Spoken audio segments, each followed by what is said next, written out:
So it is my distinct pleasure of introducing our speaker today, Karen Miga, who is an assistant professor starting her lab at UCSC.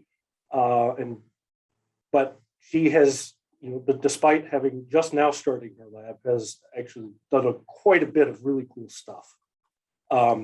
She is the director, or the associate director of the UCSC Genomics Institute, and the co-founder of the Telomere-to-Telomere Consortium, which is what she's going to be talking about today.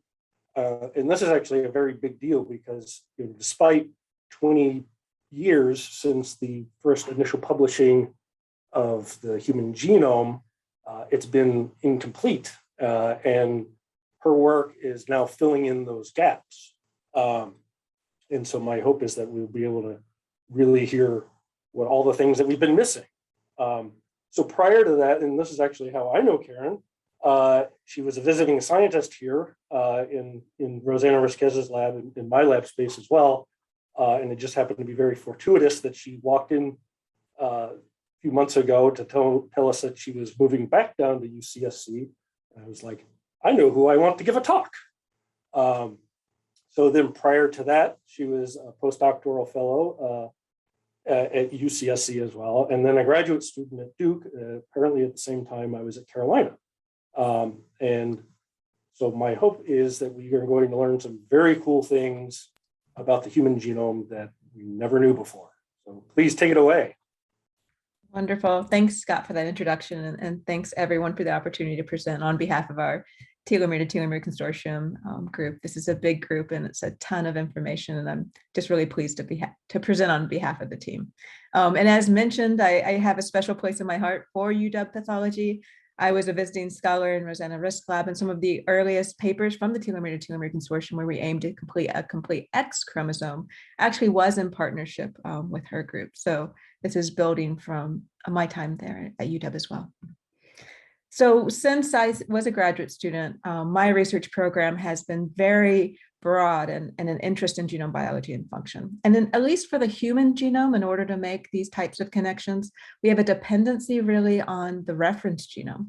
And so it's been foundational for understanding of human genetics and genomics. We can think about it as every single human chromosome being kind of a coordinate map, where chromosome 1 could have base 1 through millions, and every single one of those bases over the past 2 decades, we've just been populating with information, both on what I'm showing here is just basic science, understanding what proteins are binding base by base, to understanding clinical information of which variants are important for helping us understand the functional significance of some of the variations we see in the human population, and also looking at differences that exist between our genomes just around the world and making great leaps there.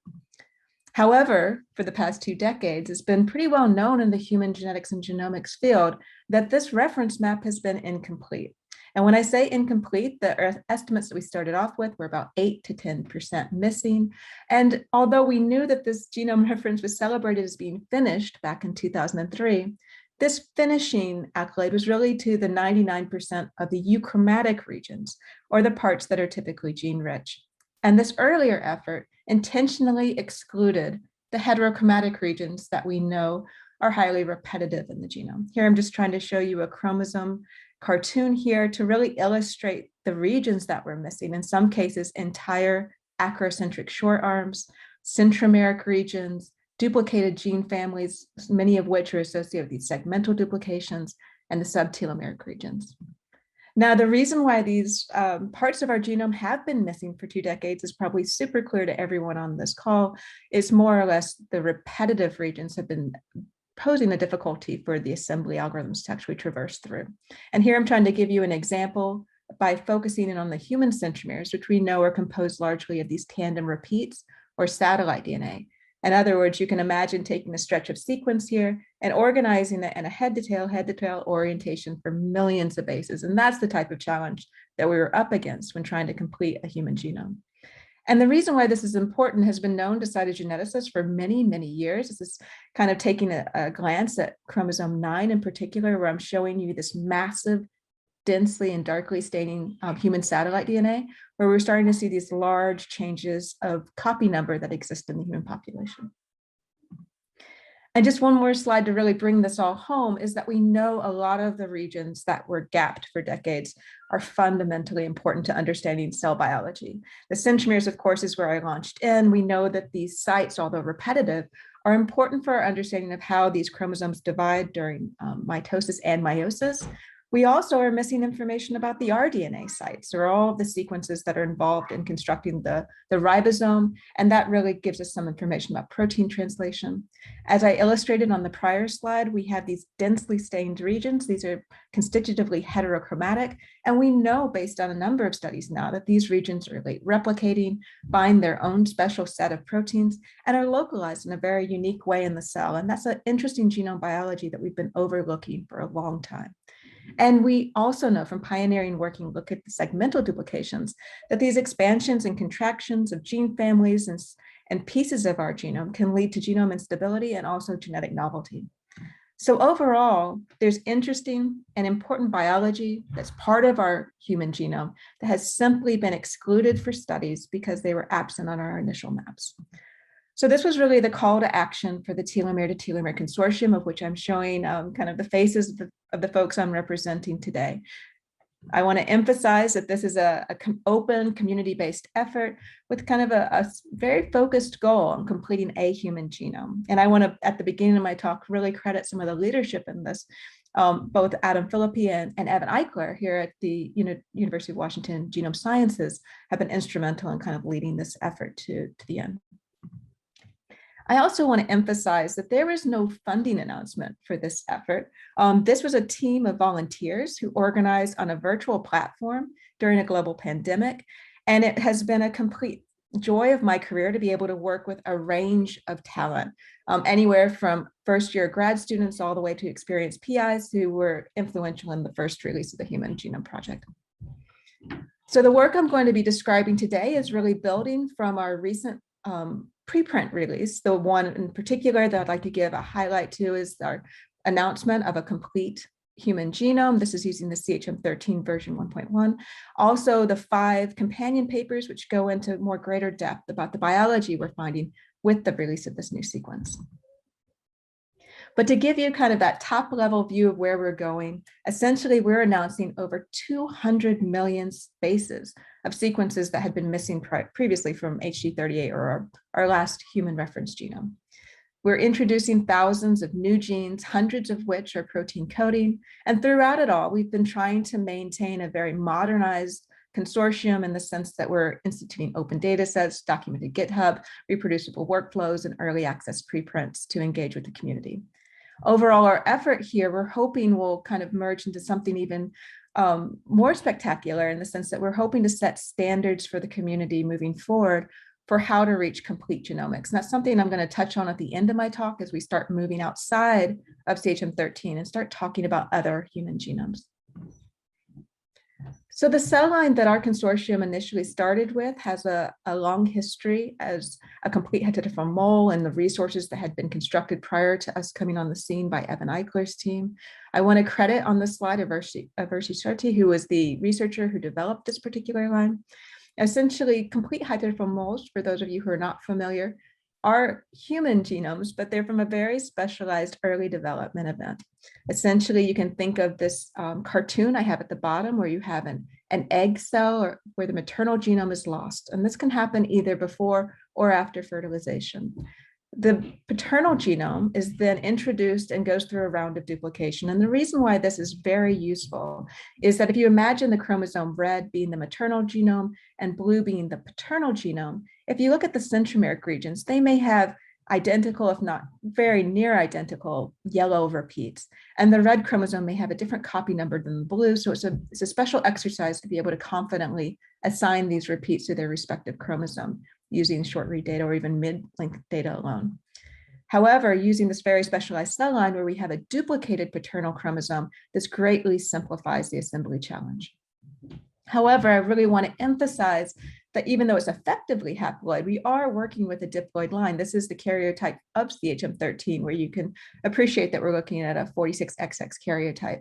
And so unlike, I guess, our own genomes, where we'd expect to find one heterozygous site every 1,000 bases, in this special line, we're looking at one change every million base. So once we had kind of targeted a cell line to try to complete as a consortium-based effort, we had to address the next challenge in the room, and that's how do you actually advance repeat assembly? As I introduced, this has been a real challenge for many, many years because we've had a reliance on short read data. And here in this cartoon, I'm trying to demonstrate that if you had a tandem repeat cluster that was 200 kb in length, and you had a short read, that short read could map with equal probability to many places along the length of this array. And in fact, if it doesn't have a sufficient length, maybe it can't span some of these single nucleotide markers that can tell you where you are in kind of a linear organization. And as a result, for many, many years, these short read data sets have just been filtered out or represent collapsed or incorrect repeat assemblies. Now, there's been two major developments in the sequencing technology field that really enabled our work as the Telomere-to-Telomere Consortium to make leaps and bounds to actually assemble across these regions. The first one our team focused on was the use of ultra-long data. This is from the Oxford Nanopore Technologies platform. Essentially, this particular platform was very interesting to us because it could deliver routinely long read data on the order of 100,000 bases and capable of reaching over a megabase. And this is mainly because there's no limits of the read itself because it was fed through this protonation core, as you can see on the cartoon that I'm showing you here, and then we could read the signal using the wiggle file. The nice thing here, given the example of this tandem repeat, is that if you have enough unique or seemingly unique on either side of this tandem repeat, it's not really an assembly challenge anymore in the sense that you can now anchor uniquely to either side and essentially derive a consensus. So this greatly simplified some of these moderate length challenges in the genome. And that was some of the early efforts before we started the T2T Consortium that we were starting to see using ultralong that gained a lot of enthusiasm. The second sequencing technology that was really fundamental to a lot of our progress was from the PacBio hi-fi data sets. This is where I'm trying to show you on your left-hand side, you have this circular DNA, which represents sequences in the range of about 15 to 20 kb. And you have a polymerase that's then going to traverse through. And every time it goes through, you can think of it as an instance where you have or a subread. And the subread by itself, of course, will contain error, but the error doesn't present any biases. And kind of in the same mindset I was trying to introduce before with taking a consensus over these long reads anchored uniquely, you can do the same thing here, but for a single read. In the sense that all these individual subreads can then issue a circular consensus product or a hi-fi read, which is extraordinarily high quality. And these have been very useful for our team because that example of the tandem repeats that I gave you, all of a sudden it allows us with confidence to identify these very small marks of heterogeneity or single copy sites that distinguish one repeat from another that would be difficult to distinguish with confidence if you had a read that was noisy or had a lot of error. So it was really utilizing both of these sequencing technologies that we started to make extreme gains and putting a human genome together. First, I want to credit Sergey Nook, who was voting from a lot of his initial work with developing HiCanoe. We were looking at these hi-fi reads, which were already incredibly high quality, but yet he was going through a number of different steps to even improve that quality further. Things like homopolymer compression, alignment-based read cleaning, and editing to make sure that these reads were near perfect. And when you do that, then all of a sudden you can construct something called a string graph, which I'll show you an image of in the next slide. And the string graph pretty much can represent long, perfect overlaps. So it's quite intuitive. You're more or less trying to bring these perfect overlaps together between that error-corrected hi-fi reads. And in this case, the nodes are sequences and the edges are adjacencies. Now, as I mentioned, this is a partnership of multiple technologies. And so we really utilize these really extremely long, ultra-long reads to resolve complex tangles or complex regions of the genome and correctly walk out certain regions of the sequence. Now, Sergey Nook actually took the first stab of creating this string graph using hi-fi data. And this was the initial map that, or building from the initial map that was shared with Adam Philippi when we started a lot of our work to complete the human genome. And the thing that I want you to pay attention to in this slide is that some of these T to T predictions, such as chromosome 11, really fell out of this initial hi-fi string graph, where we had evidence of telomere sequence on either side and a traversal of a centromere in between. I also want you to pay attention to each one of these lines or connected components of a string graph represent individual chromosomes. So there wasn't a lot of interchromosomal contacts. Where we saw these contacts, as I'm showing you here on the panel I'm showing now, are largely with very specific areas where we saw complications, for example, with the acrocentrics, as well as looking across large satellite duplications. As you can see, it's this loop here on chromosome 9 that we had to resolve with a lot of intense focus from our assembly team. I wanted to take a moment just to bring the acrocentric assembly challenge more into focus, because that was something that our team going into this project assumed would be a monstrous challenge. But here I want to bring to your attention that the rDNAs themselves, these are the tandem repeat copies of the rDNAs, did have sufficient sequence variants to be able to cluster them, as your eyes can possibly see these globular clusters, in a chromosome-specific way, which I was just really pleased with seeing, because that was really promising for us to be able to assign these rDNAs to their own arrays. You can also hopefully recognize that you have these long extensions. These are chromosome-specific assemblies that our team was able to make that extend to the centromere as well as to the telomere. And a lot of these data sets that we were analyzing, we were able to take orthogonal data, may it be copy number estimates by digital droplet PCR, or looking at quantitative FISH, as well as looking at high-C-based relationships to show the connectivity between centromeres, ends, and telomeric ends, to try to iron this out. Where we fell into our biggest area to resolve was actually this one region that was upstream or closer to the telomeric region, approximately next to the rDNA locus, called the distal junction, which shared a lot of local homogeneity between the chromosome copies that created that type of linkage. Now, something unique, I think, to our consortium, or at least something that I think I'd like to make very broadcasted, is that we not only focused on developing assembly-based tools and sequencing technology-based tools, but there's a lot of emphasis and effort placed on chasing perfection, or trying to reach the most highly accurate assemblies possible at the base level and at the structural level. And so the publication, or our preprint that you can reference, we're reporting a QV value of 73 or above 70. What that means is that when we evaluate this particular reference, we're finding an error 1 every 10 million bases. And I really want to take this opportunity to credit Henri from Adam Philippe's group, who was leading our curation and annotation team and publishing team. And in this case, what I'm trying to show you is that part of our process of generating this assembly is taking all of the data, ultra long, CLR, hi-fi, any CHM13 data, and reevaluating that data and aligning back to the original genome using repeat aware alignment strategies. And so I'm trying to indicate in this slide, as you can see, hopefully the arrows are marking regions where we flagged inconsistencies with coverage that our team was able to go in and study in more detail. In the satellite DNAs, or in these massive centromeric regions, of course, that takes special effort. So we had a number of different tool developers step up to this challenge. And I just want to recognize 2 in particular, and that was the emergence of tandem tools that came alongside the work of our production of analyzing the satellite DNAs in particular, as well as Centrify. So just to kind of make a break here with understanding the product of a complete assembly, where are we? Well, what I'm talking about now is the CHM13 version 1.1.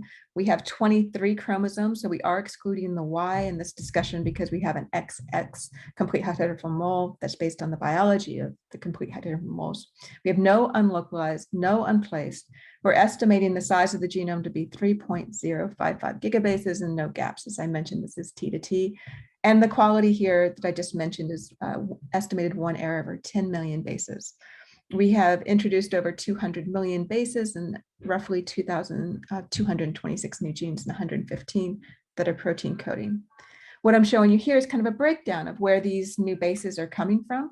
Hopefully you can see that a lot of these are coming from the centromeric satellite regions shown in yellow in the pie graph, as well as looking at the acrocentrics, which are showing a tremendous amount of added sequences based on the addition of these complete short arms.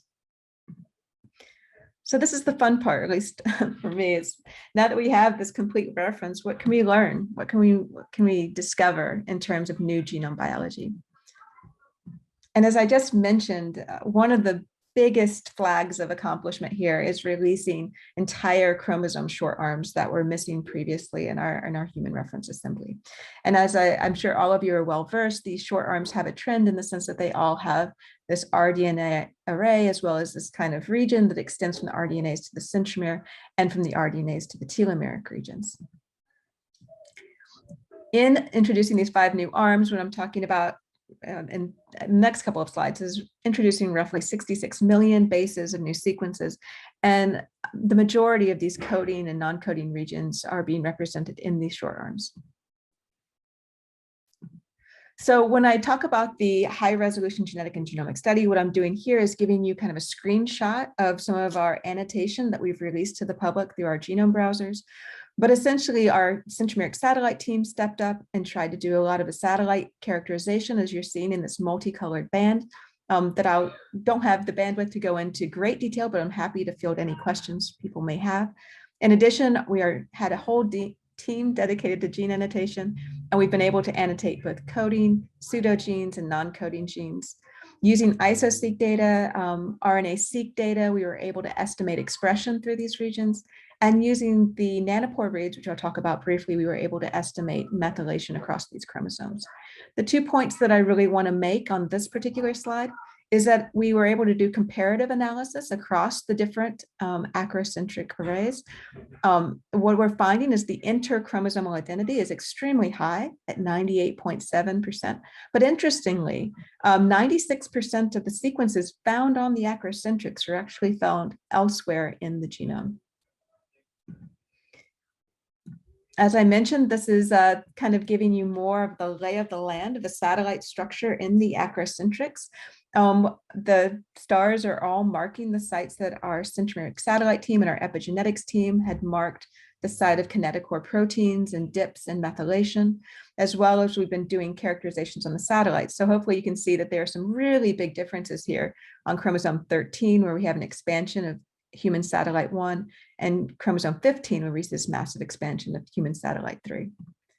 However, if you have the opportunity to reference the complete sequence of a human genome preprint, this team went in a little bit further and actually characterized some of the distal arrays on these acrocentric short arms to show that there were some commonalities shared between 14, 15, 21, and 22, where I hope you can see in this yellow box, I'm trying to illustrate both the orientation of the repeats and the collection or the ordered satellite arrays themselves. There were also discoveries being made that there were shared sequences, although in different orientations, on chromosome 13, 14, and 21. And it's notable that these are also chromosomes that are often involved in Robertsonian translocations. So of course, we're including these massive regions like short arms, but our team also was interested if CHM13 was a more accurate reference.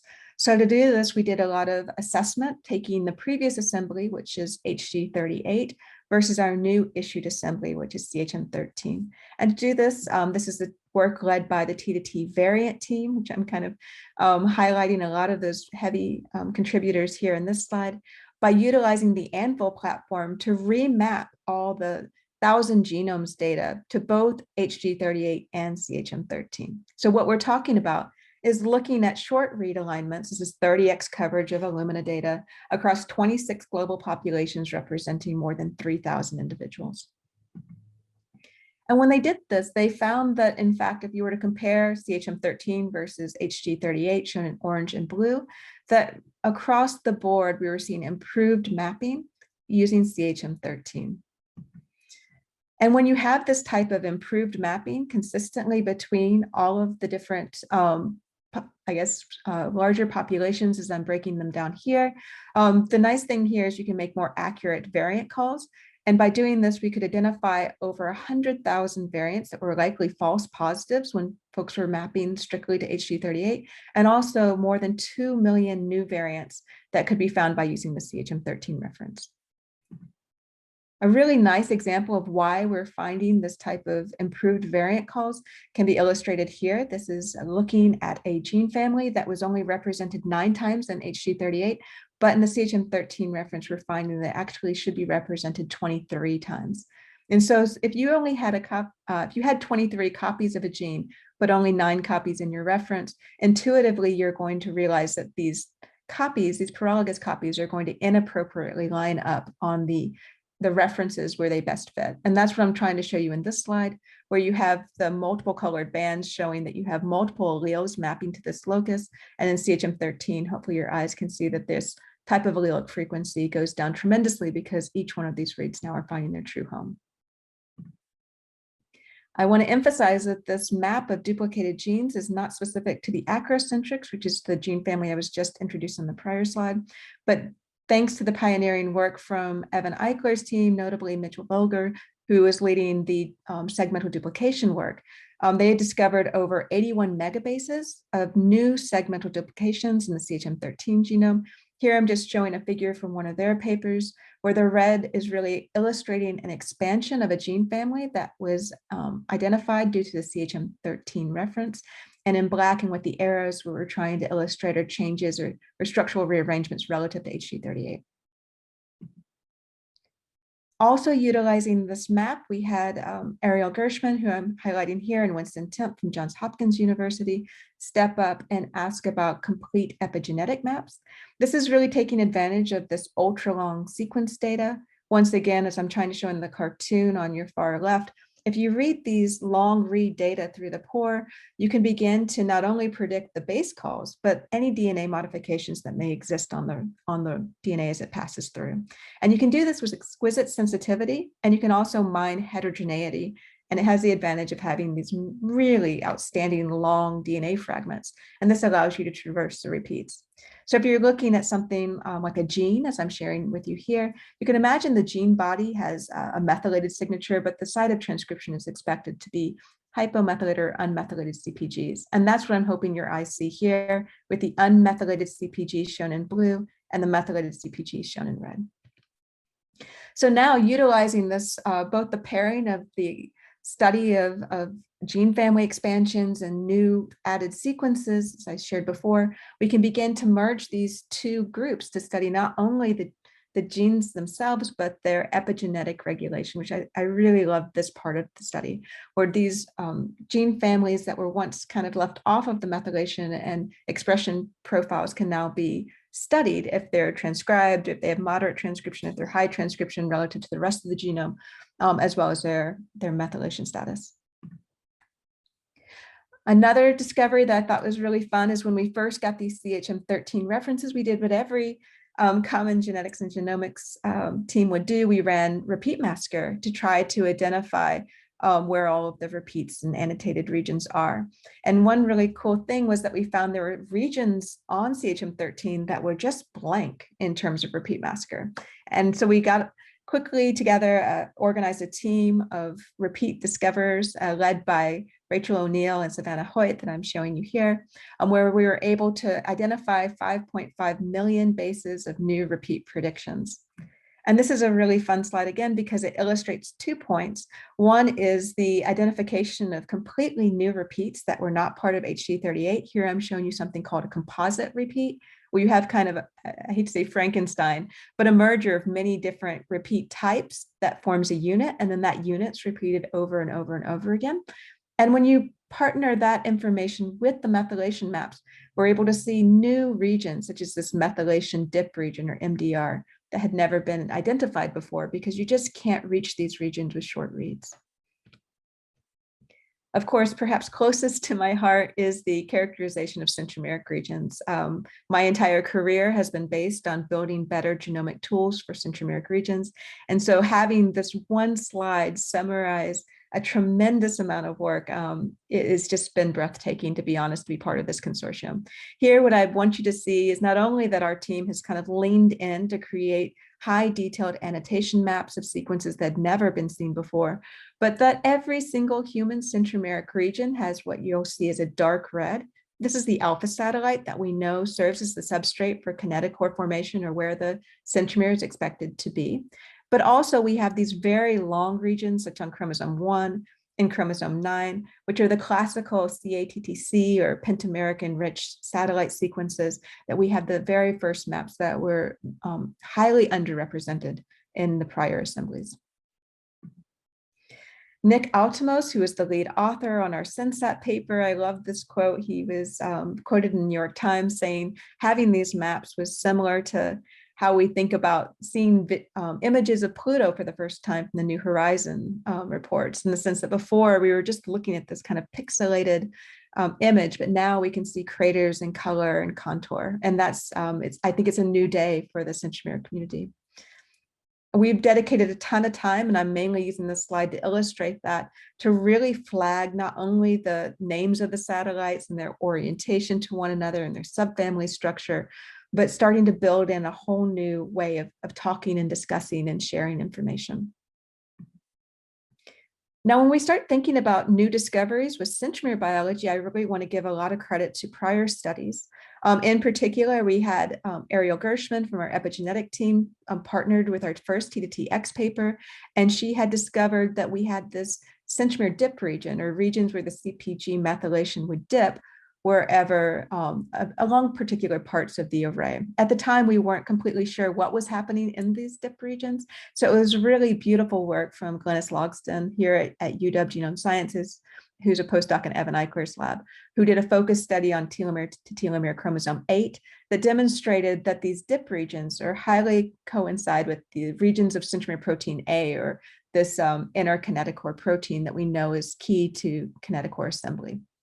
Now, if you were to look at what all of this is being built on top of, as I tried to introduce on the prior slide, this is something called alpha satellite. This has been well known for many, many years to be important for centromere function. And I don't want to get in the weeds here unless someone wants to. But essentially, alpha satellite has a fundamental repeat unit of 171 base pairs. And that's what I'm trying to show you with these tiny little arrows. But these fundamental repeat units vary a little bit. And so you can tell them apart, and they can be organized as multi-monomeric units. In other words, a grouping of these 171s are sometimes organized together into their own repeating unit over and over again. And that's what we call a higher order repeat. So our team really asked the question of, can we take the step further from not only classifying the start and end and naming all these higher order repeats, but can we start to understand their relatedness between the repeat copies and use this information to determine their relative evolutionary age? In other words, can we define haplotypes within the centromeric regions, or these HOR haplotypes? And this work, I want to really give credit to Ivan Alexandrov, who has been a personal hero of mine since I've been in the satellite field, and it's been a real joy to work alongside him for this work, and also Nick Altimos, who's the lead author of our paper. And so here what we were doing is exactly that. We had all of these repeat structures that we now had characterized the start and end of, so we could pull them all out and start to identify their shared and common sequence features and build phylogenies. And by doing this, we could begin to understand how the centromeres were organized. And we could develop a model genome-wide to show that in the human genome, at least, we're observing that there is a kind of, I think of it like plate tectonics, where you have magma coming up and kind of moving the older layers out. We absolutely found that we were having the younger layers in the middle, and then the more older and diverged layers were kind of pushed out, as I'm trying to show you in this cartoon. And in support of prior literature as well, we were seeing this in the use of the transposable elements, where the younger part of the arrays that we were classifying had these very young elements in terms of line elements, or the long interspersed repeats. And when you start moving to the older and older layers, we would be able to flag more and more of these line. So we were more or less molecularly dating these layers. If I kind of break it down like this, where I give you a panel of different centromeric regions, as I'm showing you a subset of different chromosomes and indicating here the youngest blocks versus the oldest, what I'm wanting you to understand is that if you had, for example, a single type of repeat unit, over time there could be an introduced different high order repeat unit, and this one we're observing to have a mechanism of expansion, and then rapid point mutation inversion, transposable elements, kind of a decay process. And this, we hypothesize, has been going over and over again through the primate lineage, to where we're able to see these types of distinct layers that are emerging. And it's really the most recent higher order repeats that we were finding a trend that mapped to these kinetochore proteins. So when we started to develop new methods to be able to uniquely map these short read data sets within an array, we were able to show that not only the CPG dip was consistent genome-wide, and the localization of centromere protein A, once again, celebrating this prior work from Ariel Gershman and Glenys Logsdon, but also that they were uniting over these younger layers and also zones of recent expansion where it seemed like maybe at these sites there's more genome instability. We think possibly there are several explanations for this. Of course, we're kind of waving our hands because this is a brand new day. So we want to give an opportunity for this just to be just neutral, that there's nothing going on. But of course, there could be some selection at play here where the kinetochore proteins may favor a certain high order repeat, and that might be driving some of this evolution that we're detecting in centromeric regions. It could be that this is at the level of chromosome segregation or meiotic or other drive mechanisms as well. So overall, I know this has been a huge amount of work, but I just want to really emphasize that it's taken a tremendous team to not only put a genome together, but come to some really fun conclusions about the genome biology. The human genome is finally complete. We have the most bases ever added to a genome. It's a better reference for mapping, as I tried to illustrate through the advances of our variant calling team. We have new genes and structures are uncovered, and now we're able to provide these new experiments to try to find new genome biology and new discoveries. And this is a common question, so I wanted to include this slide of how we envision the future of this reference. And that is that we see both HG38, all of the work that I had kind of emphasized has been building base by base for over 2 decades, and CHM13, which introduces all this new information as complementary references. And that by building more and more of these T2T genomes, hopefully we'll be able to learn more and more over time in a way that we're not dependent on one genome anymore, but moving into a genome of multiple haplotypes. And so that really brings me to kind of near the end of this talk where I see the T2T consortium moving.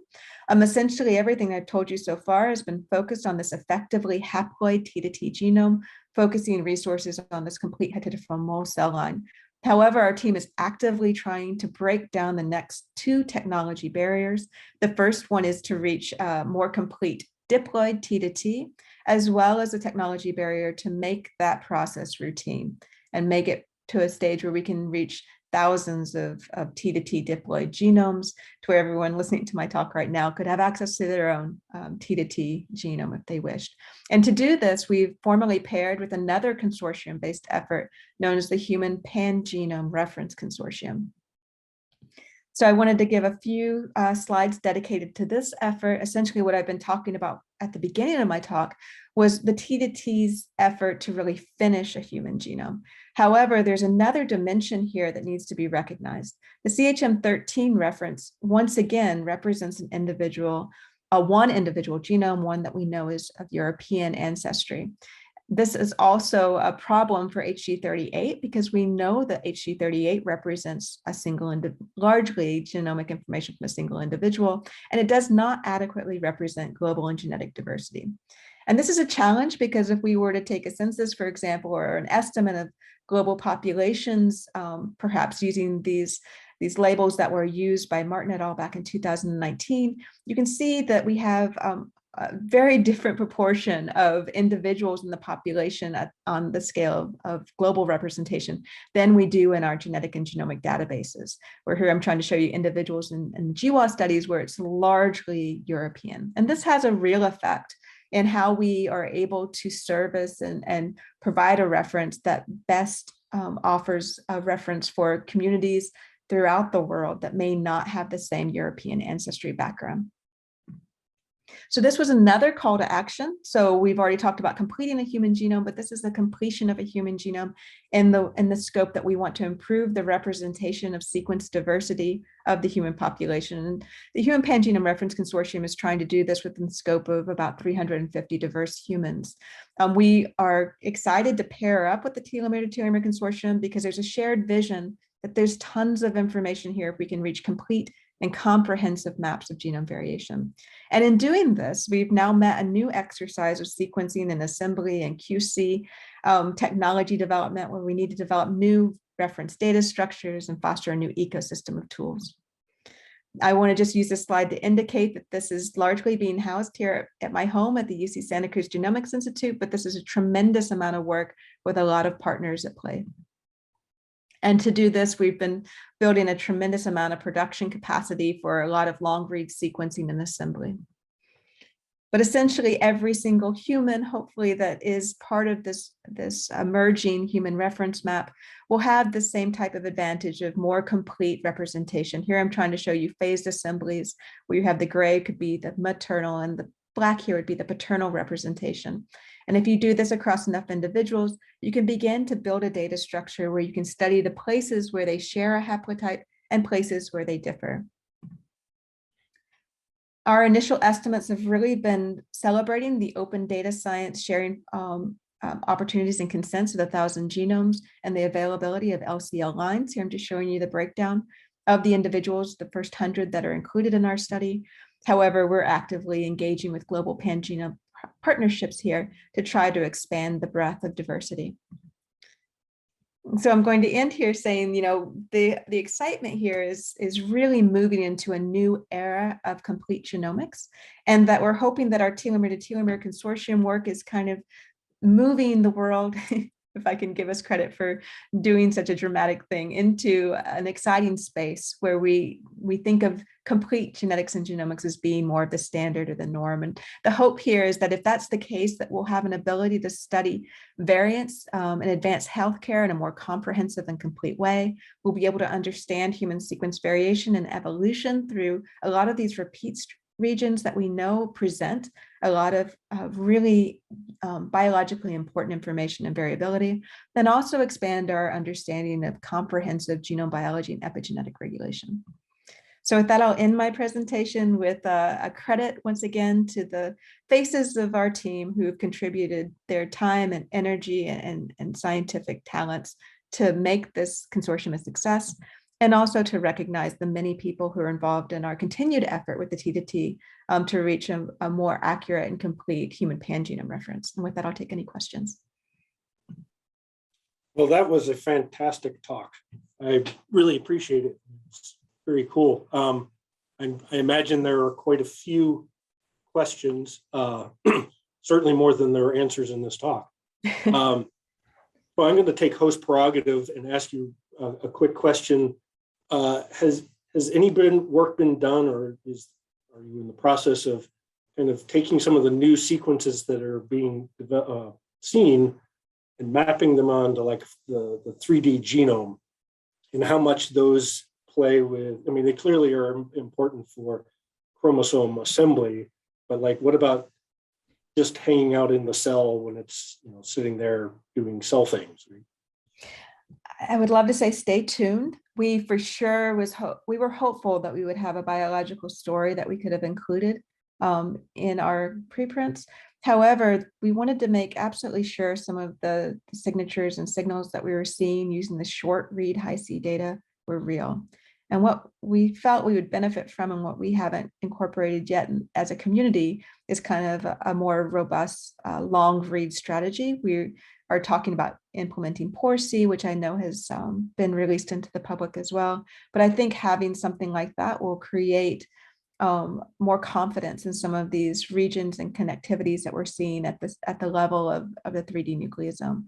I also want to say that there are real opportunities here to move in technologies that are not sequence-based, but more rely on high-resolution fish-based assays to look at individual cells.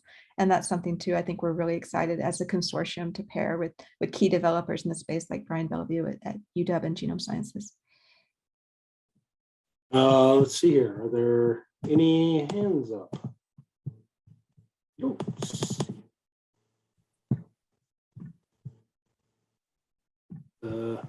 Any questions? I'm not seeing any hands up. I don't know if people are raising them.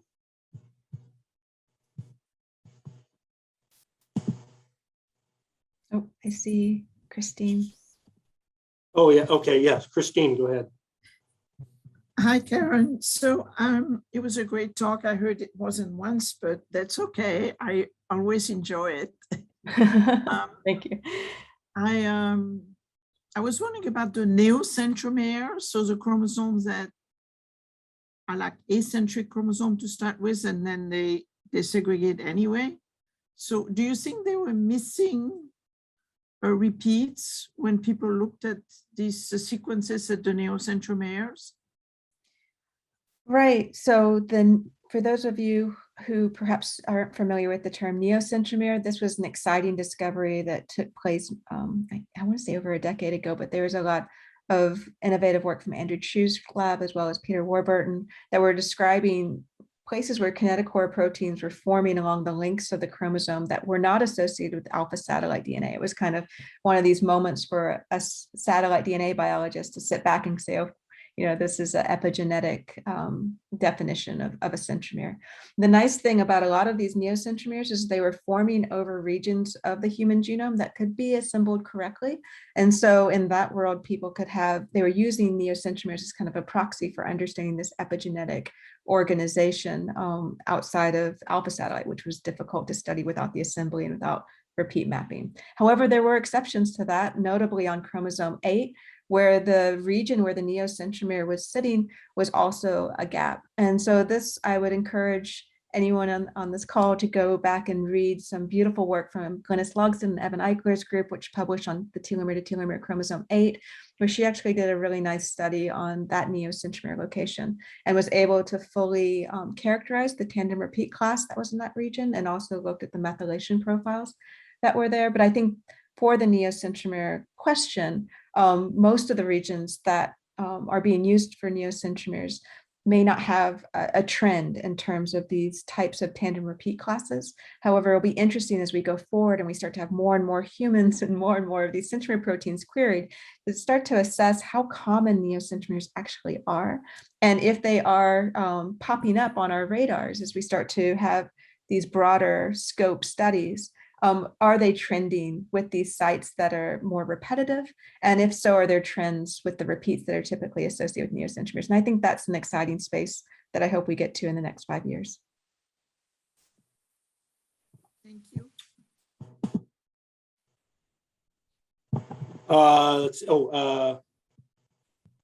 Bob Waterston, go ahead.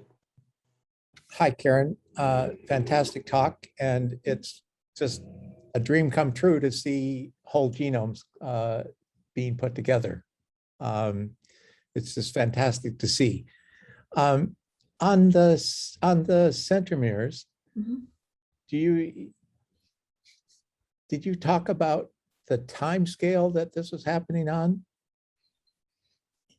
I did not. That's something that we are actively working with now. I didn't have room in this talk, but what we did for our preprint paper is that we teamed up with Chuck Langley and Sasha Langley from UC Davis, and we were trying to use that phased haplotype information spanning centromeres. Let me back up a little bit and remind the audience that centromeres, as I showed in kind of my earlier slides, are these densely staining, largely constitutively heterochromatic regions. And they also have rapidly reduced meiotic recombination. And as a result of that, centromeric regions sometimes are inherited as a single haplotype. And we can start to look at dating of these centromeres by studying the mappable regions using 1,000 genomes data and using other short read data to kind of date estimate these haplotypes. And so for our paper, we were working with them to try to take 1,000 genomes and start to do the clustering of these haplotypes, breaking them into different 13 different groups, and then go through. What we now need to do to answer your question accurately is to really dig into these haplotype dating to see if we can get a more robust understanding of the dates of the centromeres themselves.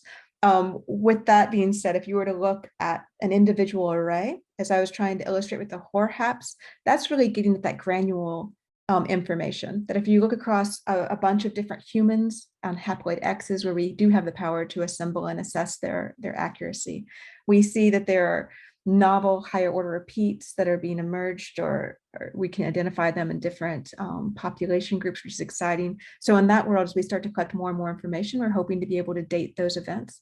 But if we're talking about those broader regions, the ones that extend out, those kind of multicolored bands, those we can provide more precise dating with two different types of tools. One being, of course, the line element dating, and also looking across primate assemblies where we have kind of a better estimate of dates. And Ivan Alexandrov's team tried to provide more precise dating, looking at these older blocks, and one of his prior papers looking at specifically at shared chromosomes with primates. And I know this is also work that's being led by Glynis Logston, who has an interest as well in kind of identifying these primate shared regions of repeat expansions. Thanks. Of course. Let's see, it looks like Adele. Yeah, I had a question for a lot of us who have like a lot of existing short read sequence data for assays where, let's say, read depth is how we extract the signal from for like DNA-seq assay or ATAC-seq assay. Can we go back and realign it to either the T2T reference genome or just the Centromeric reference genome? Could we still extract valuable read depth information out of that?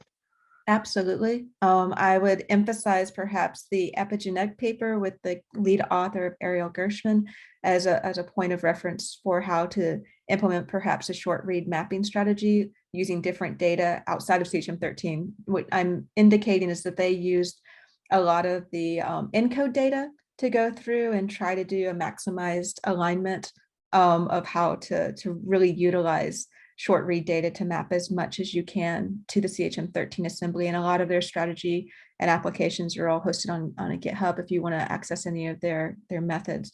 Another team that I would want to credit as well is Mitchell Volger and Evan Eichler, who were using a lot of the Simon's diversity short read data to look at copy number estimates around the segmental duplications. And that was really beautiful work to bring short read data in scope to what we're learning in CHM13.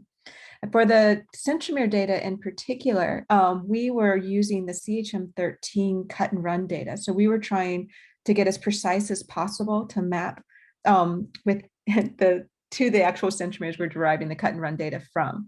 And so that was why a lot of our methods were kind of centered on how we can kind of pair these unique markers to get as accurate as possible. But instantly you could probably understand that just by mapping your short read sequence data to CHM13, you're going to find these pileups of reads to the centromeric regions, even if they're not in a precise way across the array. You should be able to bin and annotate using our issued SynStat annotation to really provide a context of the type of centromere enrichment that you're seeing.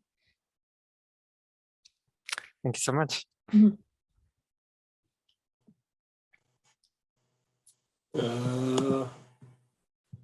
Anybody else?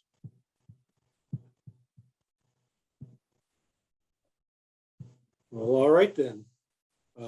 Well, I want to extend a thank you again, Karen, for this absolutely fascinating talk. There's obviously years and years worth of work, not just for you and your group, but a lot of people in the genomics community. So I think this is super cool. So I'm looking forward to seeing what you guys are up to next. Great. So, thanks so much for the opportunity again. This has been a lot of fun. I appreciate it. all right. Best of luck. Thank you. Bye all. Bye.